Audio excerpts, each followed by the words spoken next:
Good afternoon, all. I'd like to welcome you today to our webinar titled Eating Disorders in Males. A few things to note. All participants will be muted upon entry and videos turned off. For technical assistance, please use the chat box located at the bottom of your screen. You'll receive an email in approximately 3 months requesting feedback and impact on today's presentation.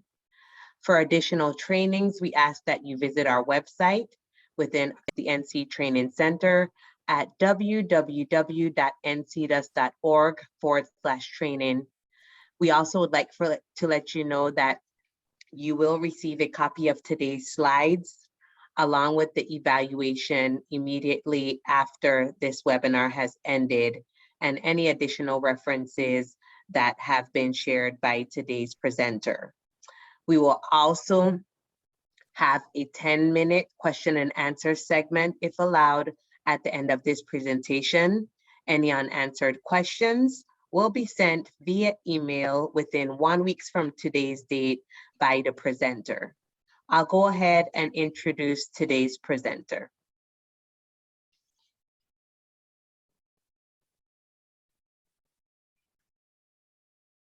Our presenter today is Dr. Anna Bardone-Cohn. She received her BA in Mathematics and French from Williams College and her PhD in Clinical Psychology from the University of Wisconsin-Madison. She completed her predoctoral internship at Western Psychiatric Institute and Clinic in Pittsburgh, Pennsylvania, and from there became an assistant professor of psychology at the University of Missouri-Columbia. Since July 2009, she has been on faculty in the Department of Psychology and Neuroscience at the University of North Carolina at Chapel Hill, where she is currently a Bowman and Gordon Gray Distinguished Term Professor and the Director of Clinical Psychology. Her research program on eating disorders and body image focuses on psychological and sociocultural perspectives.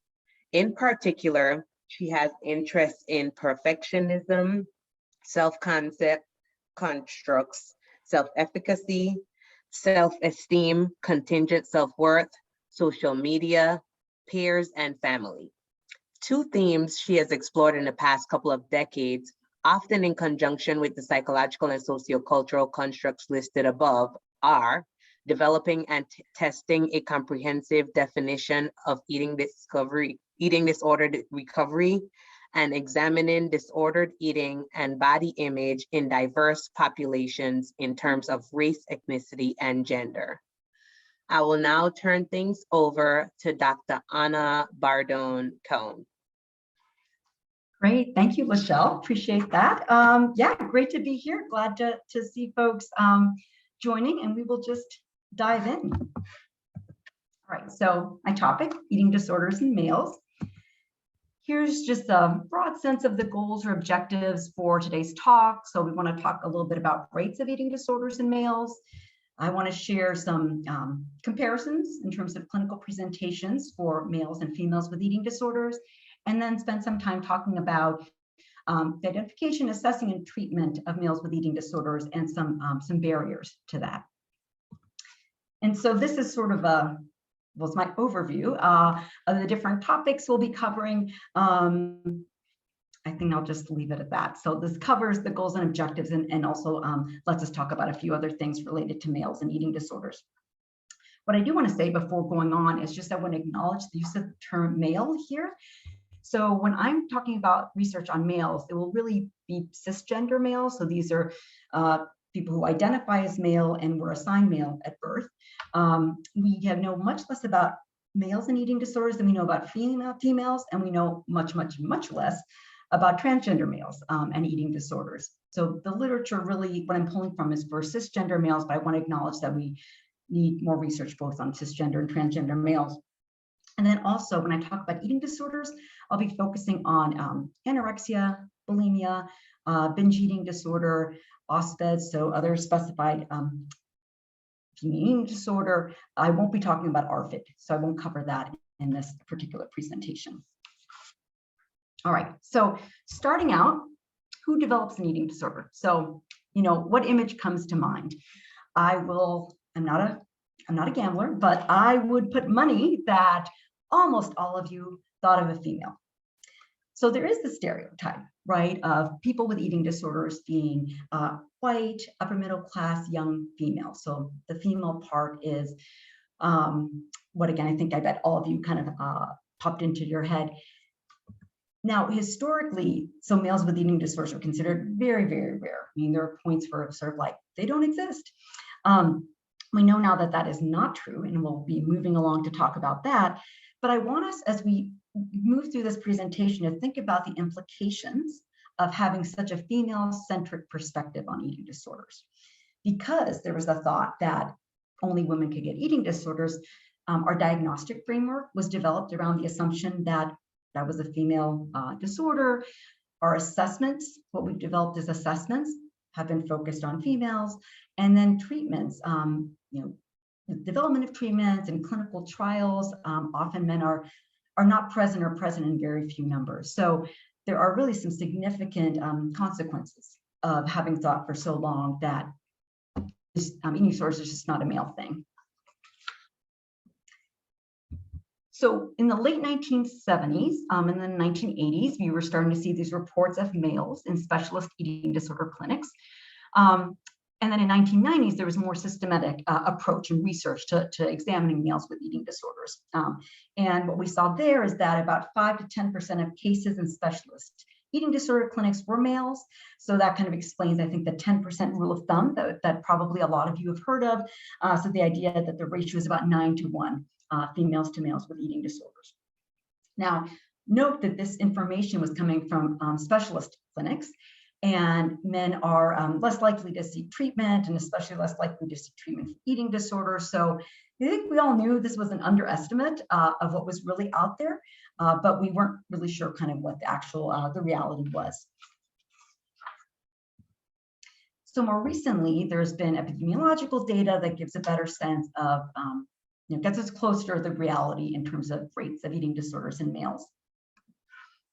I should say that clinical, if you do look at specialist clinics, eating disorder specialist clinics, you do see close to still about the 10% generally are male. But if you now look at epidemiological data, you see a pretty different story.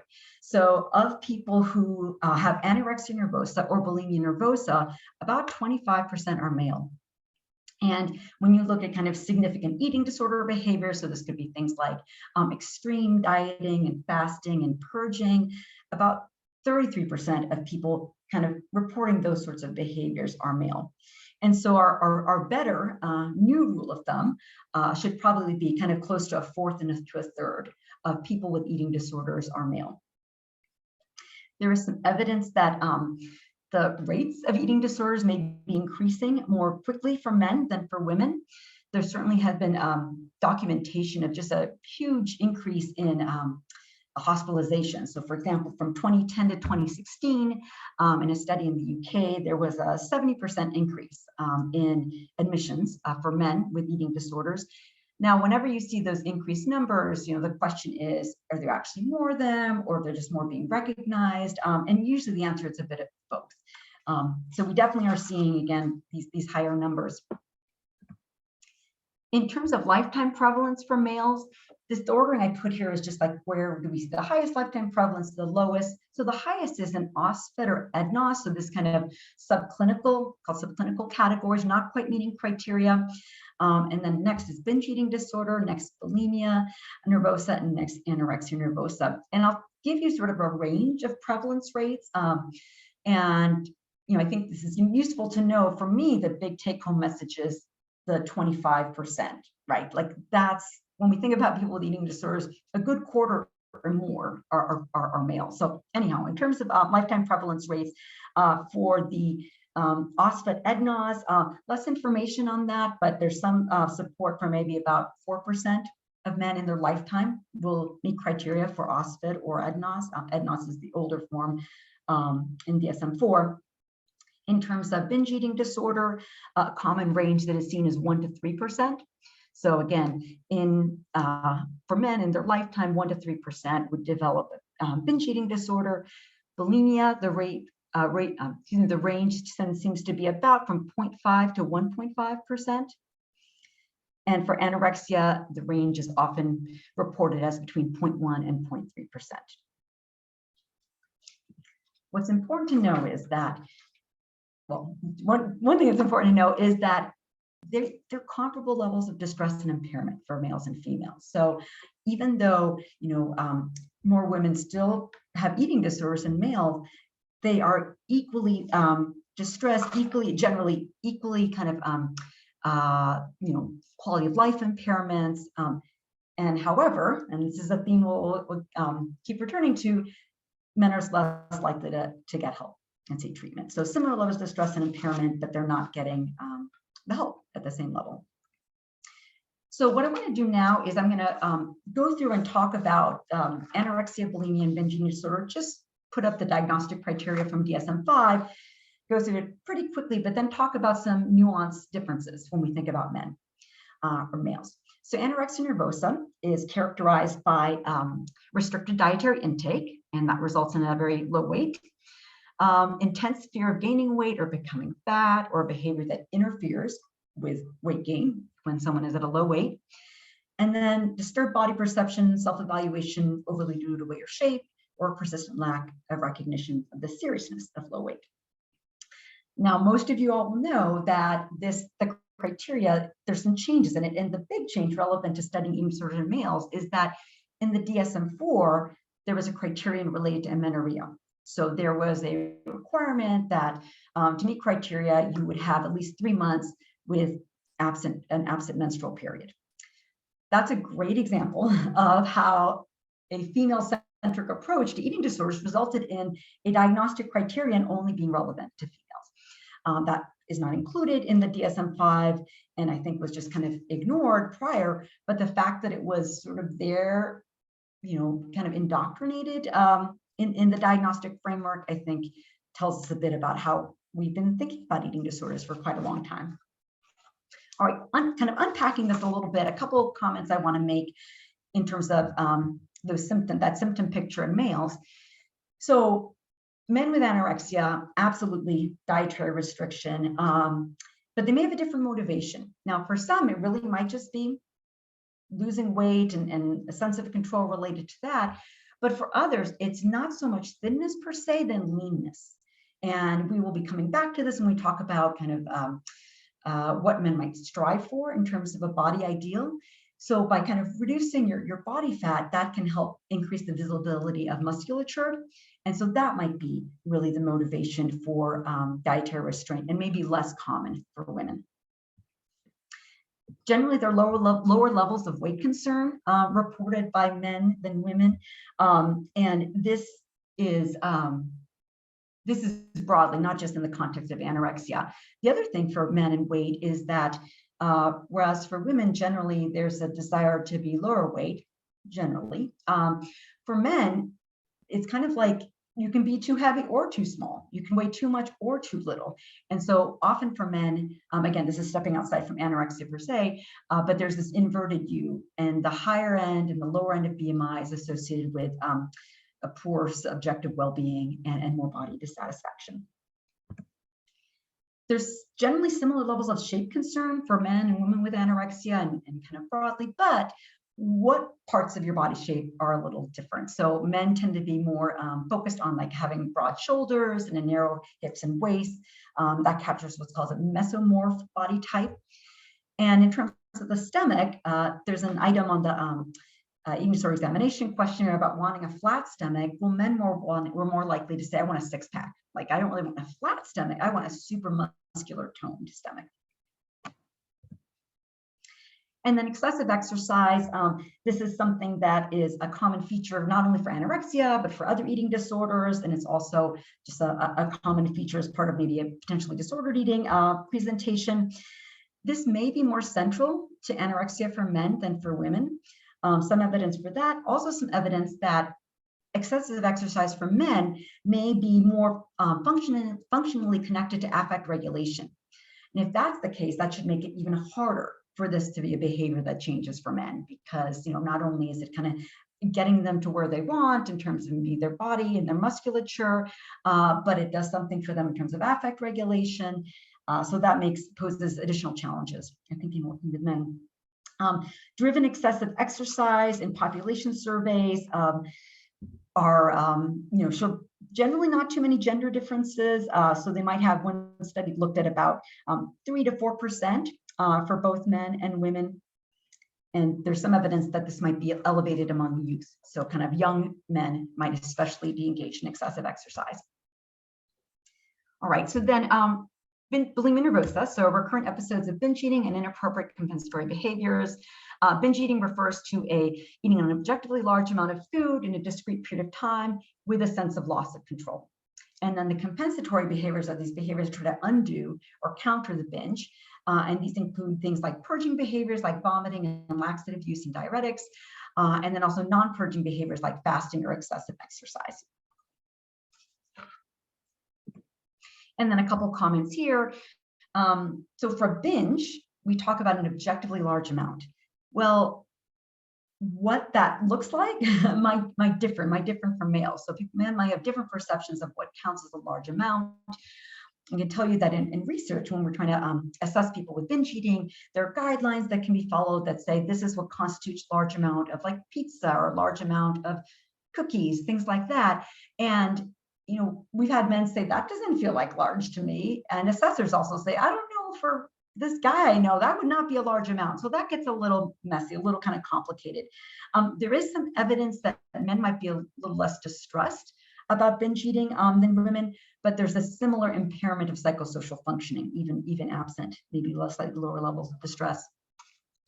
And then in terms of types of compensatory behaviors, purging behaviors, so vomiting and laxative use, for example, are less likely in men, but while excessive exercise is more likely, more common for men.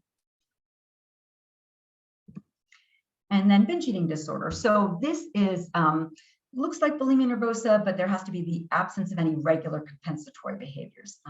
Binge eating disorder is the eating disorder diagnosis with the smallest gender disparity. Research often says that of people with binge eating disorder, about 40% are male. So that's really, again, almost even. That makes sense in part because we don't have the compensatory behaviors, which, again, the purging ones are much less common for men. And if you just focus on binge eating, so not binge eating in the context of binge eating disorder, we especially see there that there are not many gender differences. And in some cases, actually support for maybe it occurring more for men. Okay, a few other clinical presentations to talk about. One is that greater psychiatric comorbidity. So men with eating disorders are more likely to have a comorbid condition. Common comorbidities are depression, anxiety, substance use disorders. In general, they have a later age of onset for their eating disorder.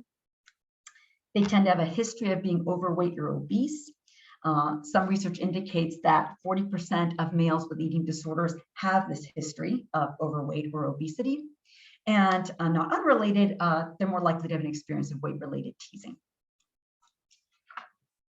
Medical complications are pretty similar for males and females, but to the degree that men are often later to seeking treatment, which could mean sometimes that they're delayed seeking treatment means that they get to a more severe case, they might have more severe experiences with these sort of problems. So cardiovascular concerns, so bradycardia, really slowed down heart rate, which sometimes necessitates hospitalization for medical stabilization. Gastrointestinal concerns, delayed gastric emptying, that can result in kind of feeling bloated or constipated. Decreased bone density is another concern that men with eating disorders experience, and that can be increased risk for fractures and osteoporosis.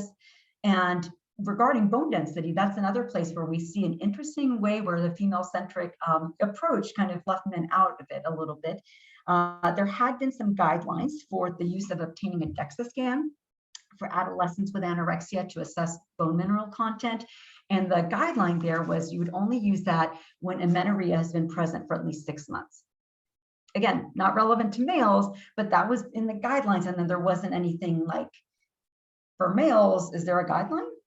There wasn't. And then lastly, I want to say a little bit about mortality for anorexia. Anorexia nervosa is the second deadliest of the psychological disorders. And this is no different in terms of for males. It's also very concerning for males. Mortality in males with anorexia is almost 6 times higher than those in a male reference population. So it definitely is a increased risk factor there. All right, the next slide, I'm going to put a quote I saw last year, and I just, I can't remember if I was going to give I know I was going to give this talk at that point or not, but anyhow, I saved some of these things because I think about this sort of stuff. This is a quote from Jonah Hill, and Jonah Hill is an actor. He's probably a familiar name to folks. I am spacing on his movies, but he did the 21 Jump Street movie. He's a comic actor, but also the serious stuff. I think he did The Big Short. Anyhow, so he's a guy who generally has been he is a heavier person. And he had this quote that he put out in February of 2021 on Instagram saying, "I don't think I ever took my shirt off in a pool until I was in my mid-30s, even in front of family and friends. Probably would have happened sooner if my childhood insecurities weren't exacerbated by years of public mockery about my body by press and interviewers." I think this was in conjunction with when he had lost some weight and yeah, it was kind of, I don't know, you know, I'm not sure exactly more of the context. He said this post wasn't like a yay me or you know, kind of post, but it was, he said, for all the kids who don't take their shirts off, you know. And so that's how he put this out here. There are all these comments and people were kind of praising him for his body and for his body positivity. And then some months later, he posted this: "I know you mean well, but I kindly ask that you not comment on my body. Good or bad, I want to politely let you know it's not helpful and it doesn't feel good." And so I think this speaks to, I'm transitioning because we're going to talk about body ideals and body satisfaction, that, you know, he had a history of obesity. He probably had a lot of weight teasing, you know, didn't feel good about his body, now is in a different place, which is great.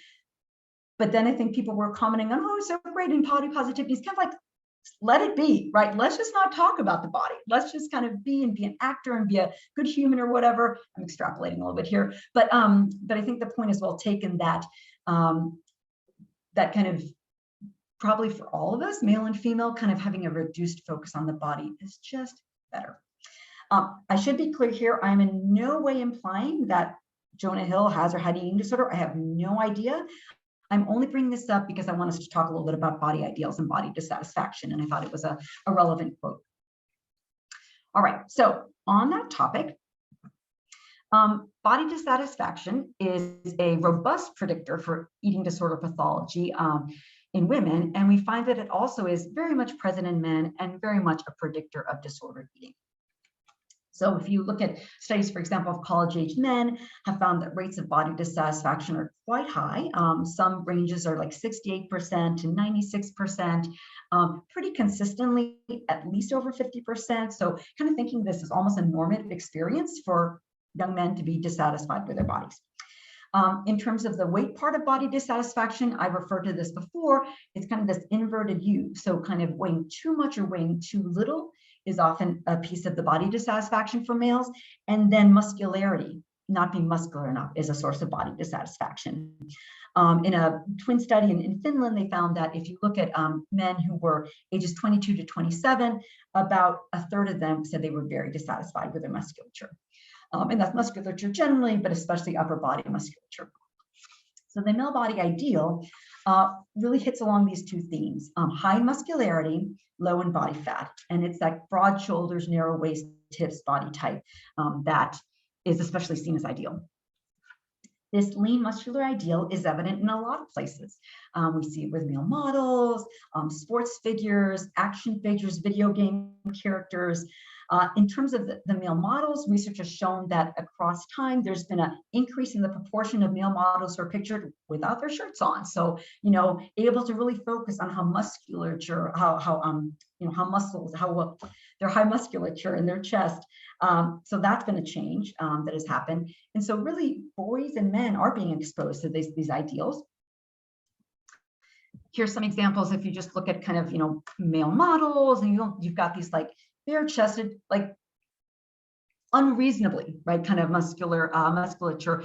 And also I should acknowledge that there is, there are filters, there's all sorts of things. So what we're seeing here is not probably exactly real, but the message is this is what's supposed to be attractive, for men.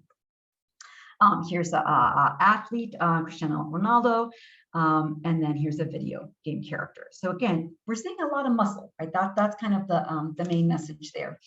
In terms of action figures, there was a study in 1999 or published in 1999 that looked at the evolution of male action figures. And so here's what they found. They found that things changed, right? On the upper right, you're seeing GI Joes, and you're seeing across time, they had more muscles and more well-defined musculature. So if you look at kind of like the chest area, there's just a couple of lines. The guy on the left and the far right, there's a lot of lines, a lot of kind of definition. And they also looked at things like Luke Skywalker and Han Solo, where you saw a really big change in how these action figures were presented.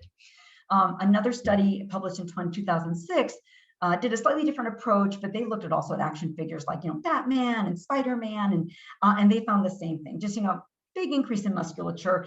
This study was over the past 30 years. The other study with Batman and Superman and Spider-Man was over the last 25 years.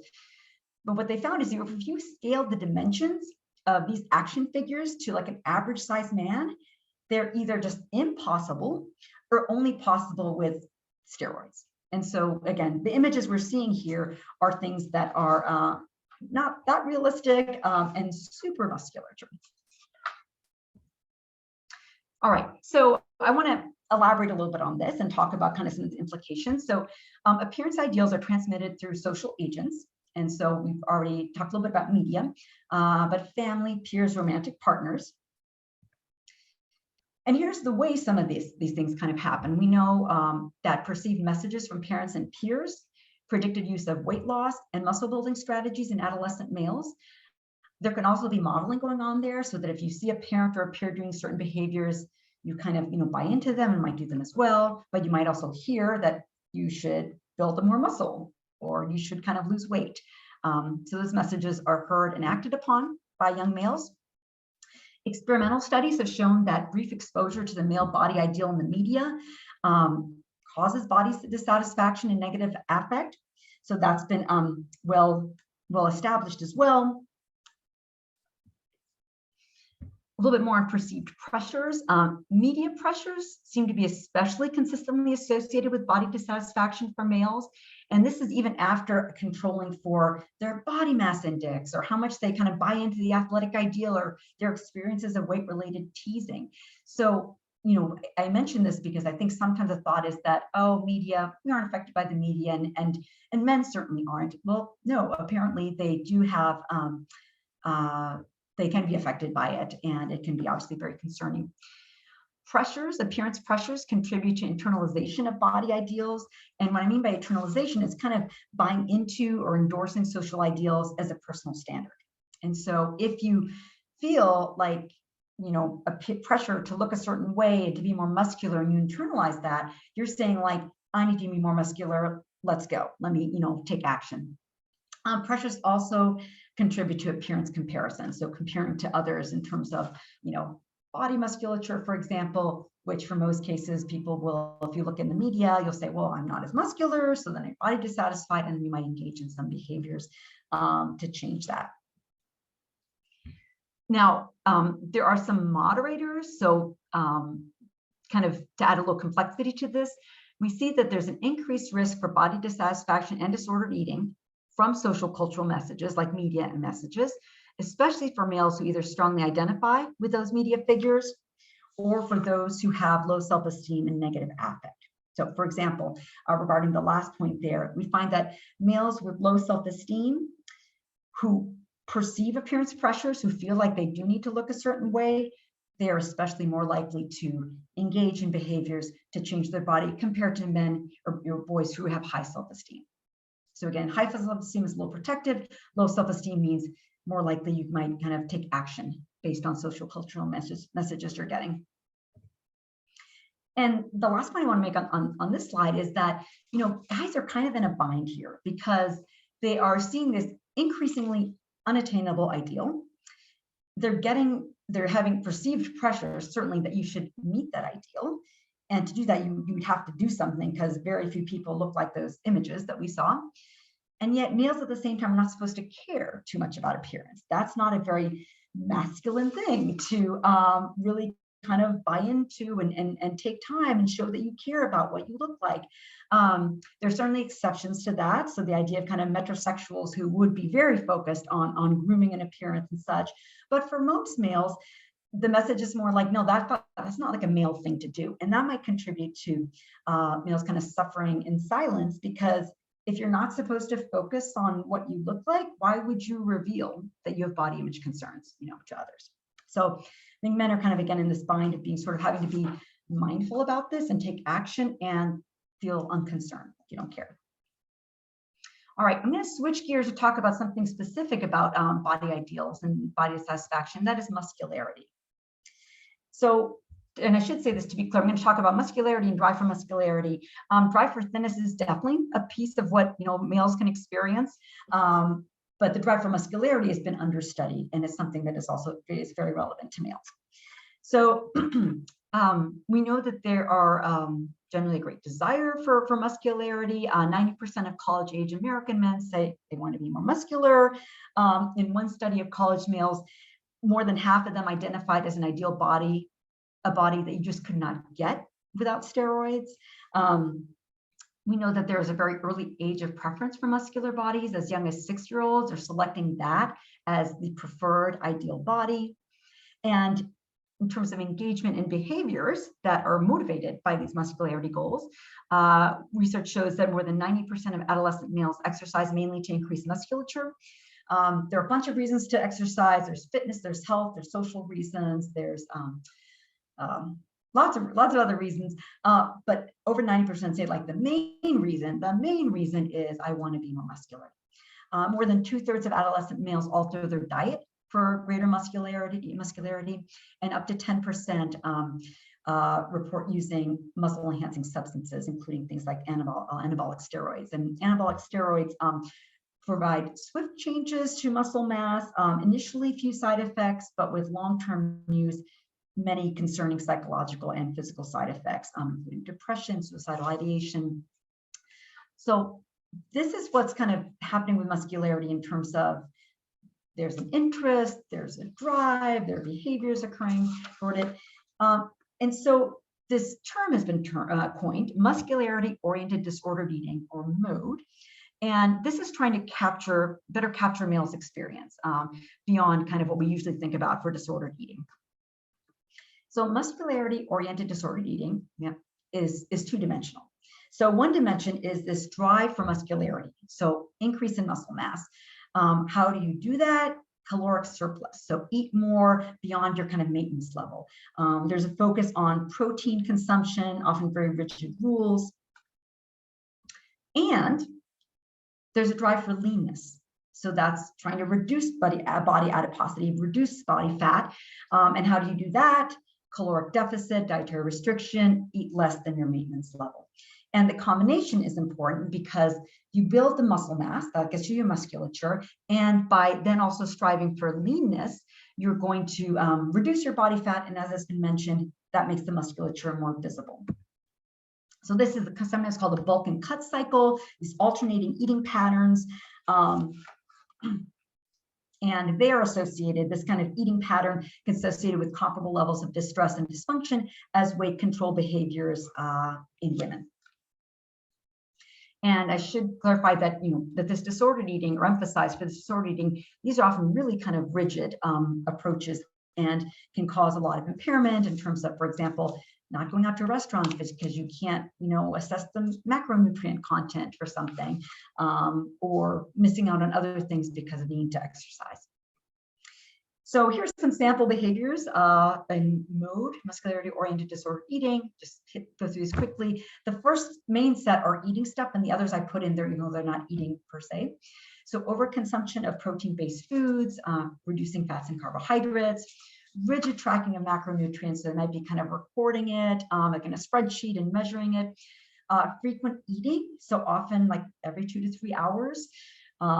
People who are kind of entrenched in this might feel very distressed if they can't eat with that kind of regularity.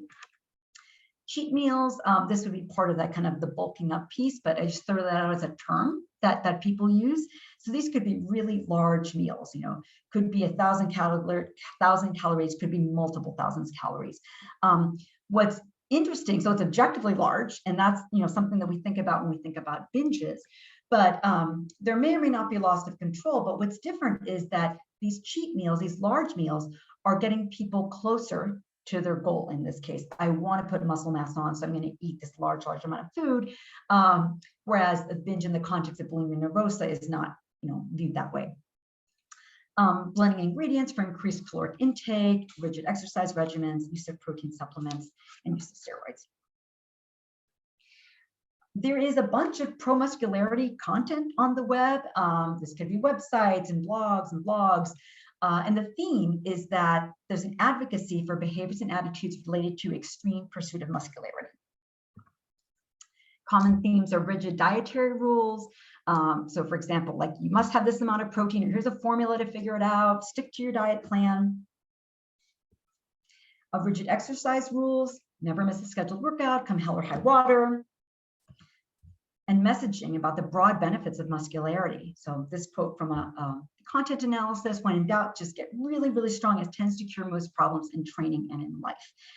Those of you who are familiar with pro-anorexia websites or might think this sounds familiar. In fact, it is quite familiar. It's the same sort of idea. Other content that we see here often are things that information about muscle enhancing substances and the downplaying of medical risk of this kind of way of eating. I'm just putting this up here, this will go out in a handout for you all, but this is one of the conceptual models that are out there for factors that may lead to body change behaviors for males. So you'll see there's the body image dissatisfaction there. That's kind of just before the health risk behaviors, kind of as a proximal risk factor. There's societal factors, sport, bunch of other things, psychological factors. So I just put it out there to share one model that people are looking at. It's a heuristic at this point. All right, I want to say a little bit about muscle dysmorphia, muscle dysmorphia is a psychological disorder. It refers to a core belief that one is not muscular enough and the pathological pursuit of muscularity. It is a subtype of body dysmorphic disorder, but there's a lot of debate as to whether it really is better thought of as an eating disorder. My understanding is the reason it's been put into body dysmorphic disorder is the thought is that the most prominent feature is exercise and not food. But what we know is that there is the presence of muscularity-oriented disorder eating very prominent among those who have muscle dysmorphia. We also know that if you look at people, men with muscle dysmorphia and men with anorexia, there are comparable rates of dietary restraint, shape concern, and weight concern. There's also some evidence of familial aggregation of muscle dysmorphia and anorexia. And in fact, earlier on, this used to be called reverse anorexia. So a lot of people sort of seen it as an eating disorder. It's not categorized that way now, but there's a lot of support saying that we may want to consider it that way. All right, I'm going to shift gears and just talk very briefly about some different groups of males with eating disorders and then move on to assessment and treatment. So this will be pretty quick. Gay men we know are more likely than heterosexual men to have greater body dissatisfaction, more invested in appearance, have more appearance-related pressures, and that does also translate to having higher rates of eating disorders, both disordered eating and then also in particular bulimia and subclinical eating disorders. Athletes is an interesting group because there's a lot that's protective and very beneficial about playing a sport, right? And so in general, sports for adolescent males are a positive thing. It provides fitness, it provides opportunities for developing friendships, it's associated with higher self-esteem in general. But there are some sports that do put boys and men at higher risk for eating disorders. And these are sports where low weight or body fat is perceived as advantageous to the sport, so you will perform better, or that's the thought, if you are a lower weight. Sports where you need to make weight to compete, so a great example of this would be wrestling, where you need to get to a certain weight category in order to be able to compete in that category. And then aesthetic sports are sports where there is a focus on kind of visual and the appearance. And so some examples of sports that fit into at least one of those categories are wrestling, rowing, horse racing, so jockeys, gymnastics, swimming, diving, and running. Folks in these sports might gain or lose weight for perceived optimal athletic performance or for aesthetics. And in fact, sometimes what happens is this starts with that intent, and then it kind of gets out of control and then develops into, can develop into an eating disorder. Behaviors that people might engage in is over-exercising, fasting, purging, or steroid use to try to, get to where they want to be for their sport, again, appearance-wise or performance-wise. There are really important roles for coaches and athletic trainers here. So for coaches to be able to, not communicate the idea that lower weight means, better performance. The recommendation is generally, if there are some concerns, to do what you can. If it's not there, no one's medically compromised, to work with the athlete to kind of, cut back on these eating disorder behaviors instead of preventing them from participating at all. And that assumes they're medically stable. With athletic trainers, the study I'm going to report is with female collegiate athletes, but I think it's got to be, of course, just worse for males. One study found that the vast majority, so over 90%, said they had worked with an athlete with an eating disorder. Again, this is for women, but they said 27% felt confident in identifying an athlete and really, doing what they needed to. But women are more kind of expected to have eating disorders. It's less likely that trainers would be as aware or mindful or know what to do for males. So I think better training for coaches and athletic trainers would be helpful. A few things about age. A prospectively, a large general population cohort of adolescents and young adult males includes a prospective tracking of weight and shape concern and eating disorder symptoms. And what they found is that, and the age group started at 11 to 18 and then kind of moved in through young adulthood, the most common transition was adding muscularity concerns. So it's not necessarily that other things went away, but at least they started seeing that as they moved through adolescence and young adulthood. Also, they found onset and stability of product use as they moved through from kind of, I guess, tween stage to young adulthood. In terms of age and midlife, we know that eating disorders and body dissatisfaction definitely occur. They continue into middle age. Sometimes there are cases of onset in midlife. And the role of aging has been, considered to the degree that you might be comparing yourself with youth or with your younger self. You might engage in behaviors to try to counteract the aging, including trying to lose weight or trying to kind of, build up musculature. So all of those things, this kind of body nostalgia idea can sometimes motivate disordered eating behaviors. And then in terms of race ethnicity, in general, weight-related concerns and behaviors are more prevalent among men of color than white men.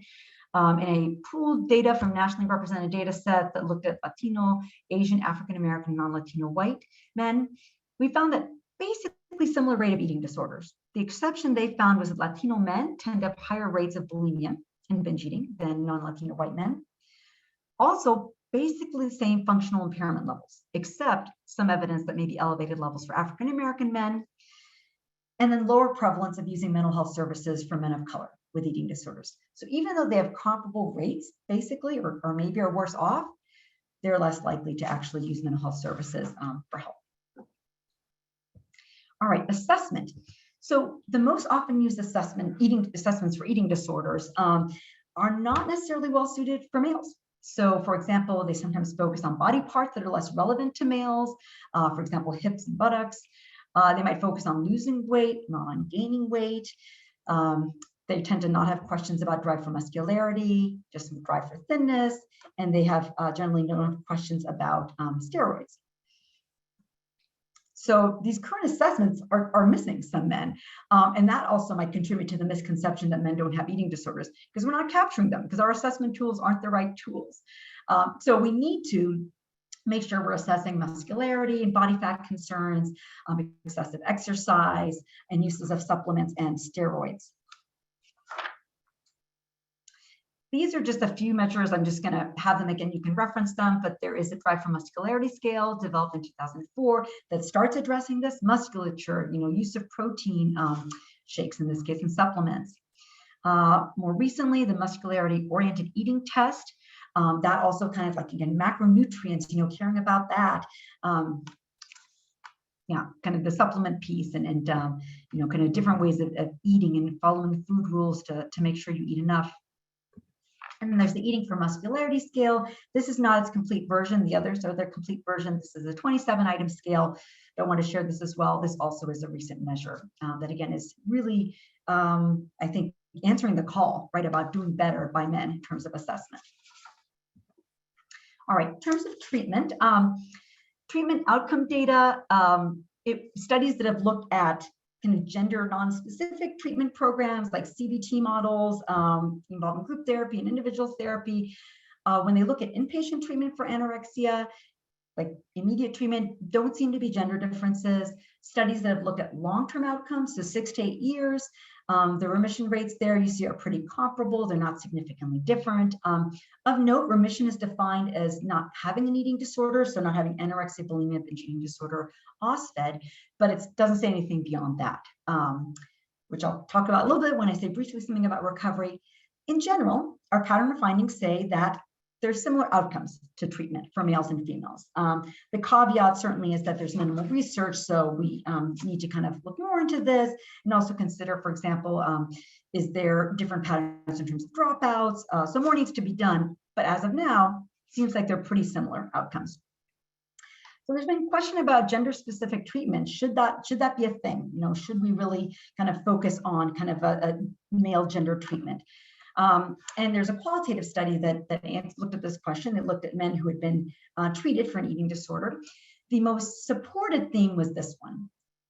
We want it to be person-centered treatment rather than gender-centered. So it's not that they don't want to address gender issues. They don't want gender to be kind of the defining aspect of the treatment.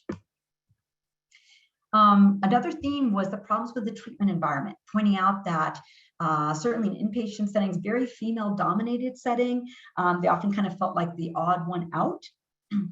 So that could, obviously be problematic. And especially if that makes you feel isolated, right?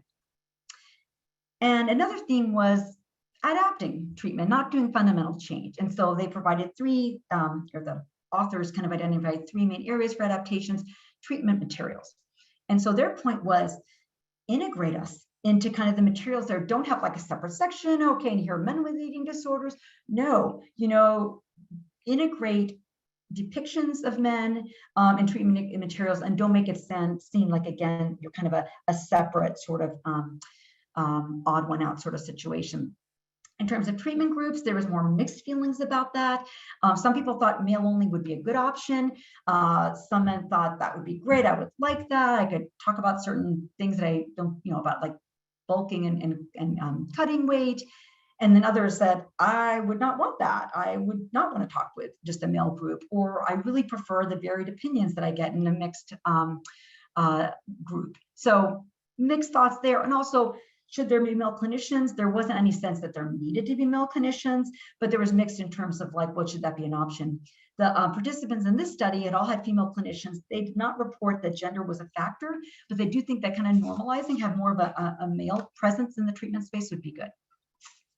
The general recommendation here is standard approaches, certainly addressing male-specific issues, but no big overhaul related to gender in terms of the treatment strategies, but trying to increase inclusivity of the treatment environment. There is a study, or a site in Canada that developed this designated track for men in an eating disorders unit. And they really tried to tackle stigma and isolation in particular, normalize males' unique experiences. The men on that unit also participated in broader group-based programming, so they didn't just connect to that track. They did this for about 4 years, and what they found is that there was a big increase in referrals. So knowing that there was this track did mean that more males were referred there. Also, of those who were referred, a higher percentage engaged in treatment. So all that is very encouraging. Don't know yet, they haven't reported yet, as far as I could tell, outcomes or satisfaction. So it's interesting to think about, like, there's what about the treatment could get more men in the door, but maybe once in the door, maybe actually then it doesn't matter as much aside from being more inclusive. We don't know, but this is some work that's been occurring. All right, treatment, the 2 things I'm going to mention here, these are kind of some innovations we might want to be thinking about in terms of treatment, because it's especially relevant to men. So there's no gold standard for how to address compulsive or excessive exercise. There was this thing called LEAP that's been proposed. So it's a study protocol. They haven't yet collected data as far as I understand, or maybe they're starting to collect data. But the aim is to promote healthy exercise, and they have a way that they're intending to do that. So kind of really developing treatments to tackle compulsive exercise is going to be very important for men, because that's a very prominent feature of the eating disorder. I did notice, at least in the study I read that was laying out the protocol, I didn't see any commentary on how this might be different for men. So that would be interesting to see, because there are some different types of exercise and different motivations. So I think that would be important. And then tackling comorbidity with substance use disorders. Patients with eating disorders and substance use disorders have greater emotion regulation difficulties. In this study, there was a small percentage of men in this, they haven't done treatment implications. They haven't engaged in treatment based on this, but the implications that they talked about was, okay, if you've got this comorbidity, which is especially high for men, higher for men than women to have comorbidity with substance use disorders, then you probably want to target emotion dysregulation and kind of think about some sort of approach that's sort of transdiagnostic, like dialectical behavior therapy, that might be helpful for both eating disorder and substance use disorder and affect regulation. All right, I think I am running out of time, so I'm going to skip through a few slides and just to get to a few things. Can look at recovery thing. I have some case studies that I think are really cool. You can look at them and I'll come back to them. I just want to make sure I get to some barriers to help seeking. So we might come back to those. All right, so this is sort of a schema for how to think about barriers to help seeking. I was thinking about it as barriers to treatment, but the authors are absolutely right that no, we're talking about barriers to just getting help from anyone, right? So this is organized, as you can see, with these kind of broad contextual factors and the different levels. I'm just going to highlight a few things. So one is an individual factor as a barrier to help seeking is, is delayed self-recognition. So there's a sense of, well, there is a construction of eating disorders as a female thing. So men have said, I didn't know men could get eating disorders. They might also not recognize their behaviors as problematic, saying that, you know, they thought they were just trying to be healthy. And then there's shame and internalized stigma. This is sort of like a double stigma for men. There's the stigma of having a psychological disorder, compounded by the stigma of it being a disorder that is they're not supposed to have. That's supposed to be a female disorder. Delayed social recognition. So that's friends, families, coaches. Especially important is healthcare professionals, because the first contact is usually with a primary care provider. And so they need to be educated, aware. There is still a tendency to dismiss signs that would be regularly recognized as an eating disorder in females when they're seen in males. And one person I read talked about, we need to have a higher index of suspicion for eating disorders in males. And this is a broad one, but construction of masculinity, this is a big one, right? So men are expected to be self-reliant and resilient. That is counter to help seeking, right? If you're self-reliant, why would you seek help? Or that's sort of the way people might think about it. Not expected of men is to discuss their emotions, concerns, reach out for help, to have an eating disorder. And we know that gender socializations, we're going to learning these ways to be men or to be female, are powerful. And men who are more tied into the male gender role are also more likely to not seek help. And so, you know, it'd be great to reframe help seeking as a way to be responsible and, you know, for self-care and strong, to help men kind of be more open and able to do that. All right, last point, and then if people want, we can go over the case studies, or you will all be able to read them, or I can just answer questions. Future directions, transgender males. What we do know is that there are higher rates of eating disorders in transgender males than in cisgender males.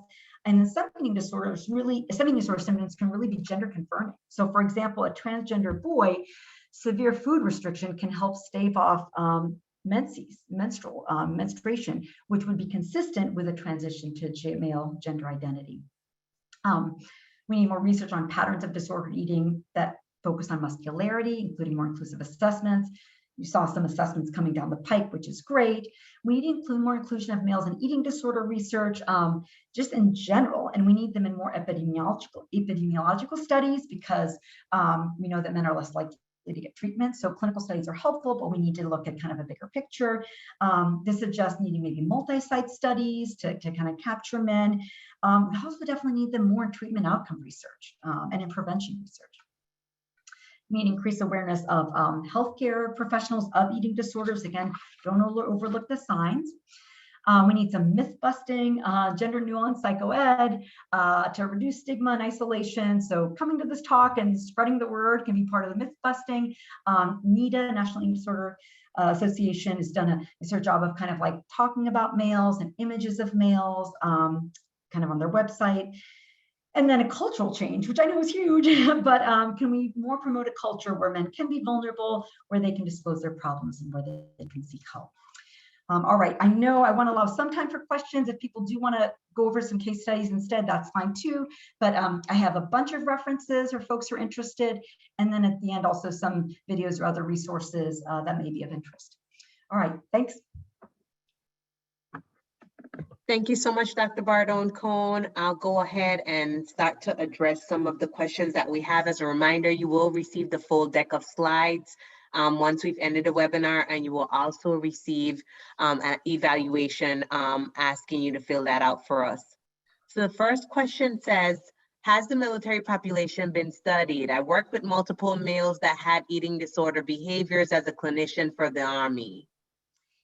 That's a great question. I will look into that answer more. I know that they have been studied. I know also that, for example, in the VAs, there's some VAs that are kind of building in like kind of eating disorder units, not just for their women veterans, but their males. I would think that they have a higher mountain to climb because of the gender norms and the sense of, masculinity in the military, that it would be maybe triply stigmatizing, right, to report having eating disorder. So I know there's some units that are being developed. I will look into whether there's research on that. Thank you so much, Dr. Bardone-Cohn. The next question asks, would you please repeat the issue regarding affect regulation under anorexia nervosa and excessive exercise? Yeah, sure. So affect and, maybe better, so like emotion regulation. So we all need to figure out ways to regulate our emotions if we're feeling distressed, to kind of be able to bring that down and, not kind of let the emotion kind of rule the day. And so exercise can be something that most people use for emotion or affect regulation. So kind of feeling down in the dumps, maybe you go out for a run or a walk and it kind of helps lift your spirits. There is some research suggesting that is exercise. Men get that kind of use exercise more for that function than women. So they kind of especially get out of exercise this emotion regulation kind of function. And so the thought is that if that's true, that can make it even harder of a thing for them to change. If they use their excessive exercise as a way of kind of smoothing out their emotions, but we need to change their excessive exercise. Well, not only are we changing something that's kind of affecting their body image more the way they want it, but now we're taking away a coping strategy that they've been relying on. So this doesn't mean no exercise. This means we need to revisit it, and it just can't stay that way. So I hope that sort of helped out. Thank you so much, Dr. Bardone-Cohn. The next question reads, you said that anorexia nervosa has the highest second mortality out of the psychiatric disorders. What is the first? Yeah, and it's interesting. If I had given this talk, I don't know, certainly a few years ago, 5 years ago, I would have said it's the first because that's what the research showed. Opioid use disorders is now the first in terms of mortality, and anorexia is the second. Thank you so much, Dr. Bardone-Cohn. And the next question reads, any updates about male sperm count and eating disorder? I'll look into that too. I know that there is reduced testosterone in certainly men with anorexia, and that gets restored, but I don't know too much more about that, but I can look into that. Thank you so much, Dr. Bardone-Cohn. The next question asks, what is your opinion about using the EDAM eating disorder assent in to screen for eating disorders, or is there a different preference for male screening? Okay, and Michelle, could you repeat again that screener? It's the EDAM eating disorder assent. Okay, I am actually not familiar with that. Yeah, Okay. I know that this just made me think of something else, which is the EPSI, which is Kelsey Forbush helped develop it. I don't know that they use that as a screener. I think you maybe could, but I'm thinking about, I know that that has a section that really focuses more on aspects of eating disorders that may be more relevant to men. So if you could, after when you email me, kind of email me that screener, I can look into see, what others are out there, but I would think about the EPSI as something that people might use as a screener. I know they've collected data on men as well, so they're trying to get normative data so you can get a sense of when something reaches a level of concern. Definitely. And I'll go ahead and read our last question. As a reminder, this presentation will be available 1 week from today on our training center. And the last question reads, have you found whether or not coaches or trainers also have a history of eating disorder? Oh, that's an interesting question. I don't, they're asking good questions. I will look into that.